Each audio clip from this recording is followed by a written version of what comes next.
சாமி முன்னாடி பூ இருந்தது. அந்த பூ கேட்டாங்க அவர்கிட்ட. இந்த மாதிரி பூ எனக்கு சாமி கிட்ட இருந்து ஏத்து கொடுங்க. குங்குமத்தை தூவியதும் நடந்த மாயாஜாலம். அந்த பூ குங்குமம் ஆவணன்னு 3 பேருக்கும் ஒரு ஞாபகம் 3 பேருக்கும் போட்டாங்க. சாமியார் வேடத்தில் பாட்டியின் தில்லாலங்கடி. அந்த லேடிஸ் சொல்ற மாதிரி அவங்க செஞ்சிருந்தாங்க. பிரெயின் வாஷ் பண்ணி ஒரு 85,000 ரூபாய் அவனுக்கு கெல்லால இருந்தது கேஷும் எடுத்து கொடுத்துருக்காங்க. வாங்க விரிவா பார்க்கலாம். திருவண்ணாமலை மாவட்டம் வந்தவாசி அடுத்த இந்திரா நகர் பகுதியில் ராஜஸ்தான் மாநிலத்தை சேர்ந்த ஸ்ரீ பால்சிங் என்பவர் ஹார்ட்வேர் கடை நடத்தி வருகிறார்.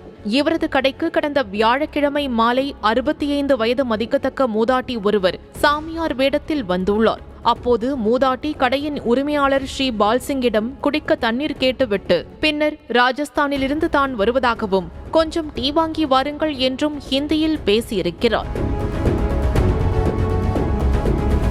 உடனே கடையின் உரிமையாளரும் இவர் ராஜஸ்தான் தான் என நம்பி கடையில் வேலை செய்யும் நபர்களிடம் டீ வாங்கி வர சொல்லிவிட்டு சிறிது நேரம் மூதாட்டியிடம் பேசிக் கொண்டிருந்தாராம். அப்போது அந்த பூவை எடுத்து என்கிட்ட கொடுப்பா என்று சாமி போட்டோ முன் இருந்த பூவை இந்த பாட்டி கேட்டுள்ளார். பூவை கையில் வாங்கி அதை அப்படியே குங்குமமாக மாற்றி கடையின் உரிமையாளர் ஸ்ரீ பால்சிங்கிற்கும் வேலையாட்களுக்கும் நெற்றியில் திலகம் வைத்துள்ளார் பாட்டி.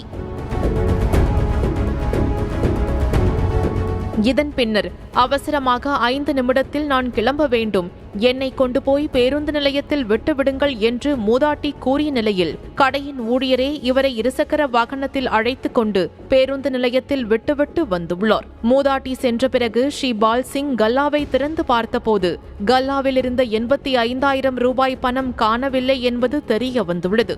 பிரெயின் வாஷ் பண்ணி அவங்க கிட்ட காசு கேட்டிருக்காங்க. காசு கேட்டு அவங்க கிட்ட ஒரு 85,000 ரூபாய் அவனுக்கு கெல்லால இருந்தது கேஷும் எடுத்து கொடுத்துருக்காங்க. அந்த பணமா மொத்தமே அவங்க வாங்கிட்டு போய் வச்சாங்க அந்த அம்மாங்க. இதன் பின்னர் சிசிடிவியை ஆய்வு செய்து பார்த்தபோது அதில் மூதாட்டி இவர்களது நெற்றியில் திலகமிட்ட பிறகு மூதாட்டி சொல்லுவதையெல்லாம் தலையாட்டி பொம்மை போல் கேட்டுக்கொண்டு கல்லாவில் இருந்த 85,000 ரூபாய் பணத்தை கடையின் உரிமையாளர் முன்பாகவே வேலை செய்பவர்கள் எடுத்து கொடுக்கிறார்கள். இதையடுத்து ஸ்ரீ பால்சிங் இதுகுறித்து பொன்னூர் காவல் நிலையத்தில் வயதான மூதாட்டி சாமியார் மீது நடவடிக்கை எடுக்க வேண்டும் என்று புகார் மனு அளித்திருக்கிறார். புகாரின் பேரில் போலீசார் தீவிர விசாரணையில் ஈடுபட்டு வருகின்றனர்.